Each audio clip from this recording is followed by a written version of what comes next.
մի հատ հրապարակում են գտել, այդ հրապարակման մեջ, բանա տենց 3-4 բիզնեսի տեր, տեսեք ԿՊ-ի նվիրատվություն ար։ Կներեք, կարող գիտեք սաղ աշխարհի բիզնեսները պետք է կամ Քոչարյանին ելնեն, կամ Քոչարյանի խնամուն ելնեն, կամ Քոչարյանի խնամու աղբորին ելնեն, կամ խնամու աղբոր քենունը ելնեն։ Հազար ներողություն ես երկրում ուրիշ բիզնես չի կարա լինի։ Չի կարա լինի բիզնես, որը ատոմած ես, որովհետև դուք իրան թալանել եք, որովհետև դուք ստիպել եք, որ ինքը հանրապետությունը լքի, որովհետև Քոչարյանի խնամին վաղկին ինչ-որ տարօրինակ ձևի ա տենդերները կրել։ Չի կարա լինի տենց բիզնես։ Գալիս ես տեղից խոսում են, օй, բանն երկուն ասում, ուրա իմ հեկերը նենց են ասում հեկեր։ Այդ ոնց որ բանալն էլի, ոնց որ ես այդ նույն բանը ասեմ, այդ տոնով ա ասում։ Բայց չի ասում, որ ինքը ընկերություն ա ունեցել, այդ ընկերությունով ստացել է հեկ կառուցելու թույլտվություն, հետո այդ ընկերությունը չգիտեմ ինչքանով, չգիտեմ ում ա ծախել։ Հեկ չունի մարդը, հեկի թույլտվությամբ ընկերություն ունի կամ ունեցել ա ու վաճառել է, այդտենց այդ կապը չի տենում ոնց որ թե։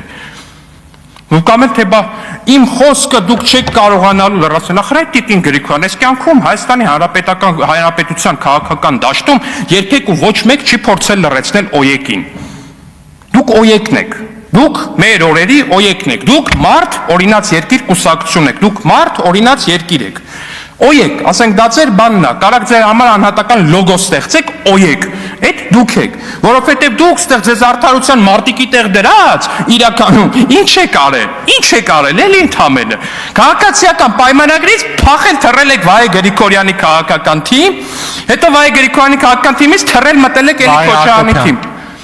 Վահե Հակոբյանի, կներեք, Վահե Հակոբյանի թիմից թռել եք Ռոբերտ Քոչարյանի թիմ։ Երկար մտածեցի, թե ինչի ա տենց տեղի ունեցել, հասկացա, Վահե Գրիգորյանից դատարանը պահանջում ընդամենը $20 միլիոն ապօրինի գույք, Ռոբերտ Քոչարյանից $200 միլիոն ապօրինի գույք։ Ստեղ ակնհայտ է, որ Տիկին Գրիգորյանի աշխարհ Հայաստան ունեցող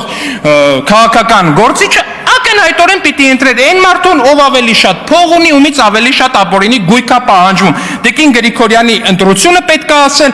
որ չափազանց